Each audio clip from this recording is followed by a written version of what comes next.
7 اکتوبر 2023 Hamas نے 5000 rockets کے ساتھ اسرائیل پر حملہ کر دیا۔ جواب میں اسرائیل نے اسٹیٹ آف وار ڈکلیئر کر دی ہے۔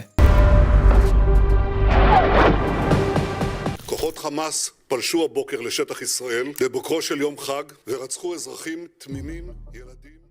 اسرائیل کی طرف سے سٹیزن کو بومب شیلٹر میں چھپنے کے لیے کہا گیا ہے۔ فلسطین کی طرف سے بھیجے گئے کئی راکٹ اسرائیل کے آئرن ڈوم نے روک لیے ہیں، لیکن پھر بھی اسرائیل میں 250 لوگوں کی جان گئی ہے اور 1500 سے زیادہ لوگ زخمی ہوئے ہیں۔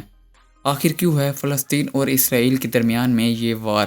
آئیے سمجھنے کی کوشش کرتے ہیں اوکے انفارمیٹو ٹی وی کی آج کی چھوٹی سی ویڈیو میں۔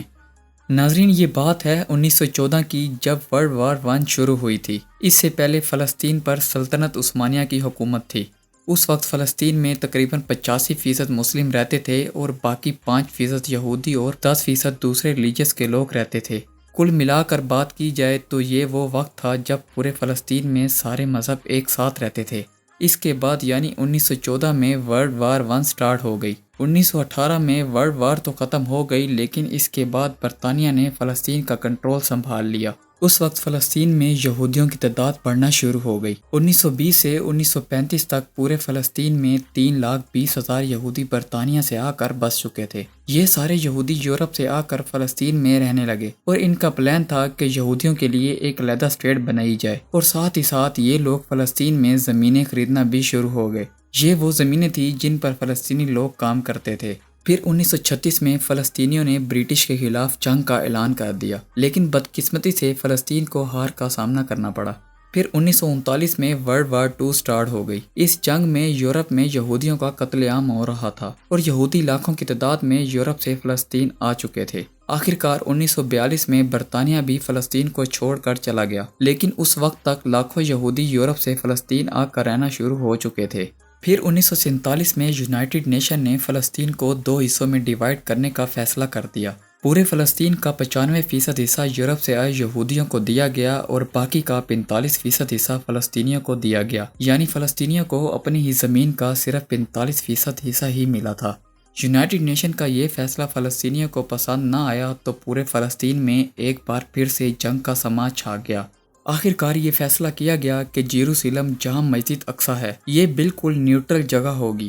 بٹوارہ ہونے کے بعد ہی اسرائیل نے خود کو ایک مکمل اسٹیٹ ڈکلیئر کر دیا۔ فلسطینی یہ بات اچھے سے جان چکے تھے کہ ان کی زمینوں کو چرایا جا رہا ہے۔ پھر 1948 میں عرب کنٹریز کی اسرائیل سے جنگ شروع ہو گئی۔ اس جنگ کے بعد اسرائیل نے فلسطین کے 78% حصے پر قبضہ کر لیا تھا۔ پھر 19 سال بعد یعنی 1967 میں اسرائیل اور عرب کنٹریز کی ایک بار پھر سے جنگ چھڑ گئی، اور اس جنگ میں اسرائیل فلسطین کے اور حصوں پر بھی قبضہ کر چکا تھا۔ بدقسمتی سے ان حصوں میں غزہ اسٹیٹ، ویسٹ بینک اور یروشلم شامل تھے، جو یونائٹڈ نیشن کے مطابق ایک نیوٹرل جگہ تھی۔ 1980 میں اسرائیل نے یروشلم کو اسرائیل کا کیپٹل بھی بنا دیا، اور جو 4 لاکھ فلسطینی وہاں رہ رہے تھے ان کو سٹیزن شپ سے بھی نکال دیا گیا۔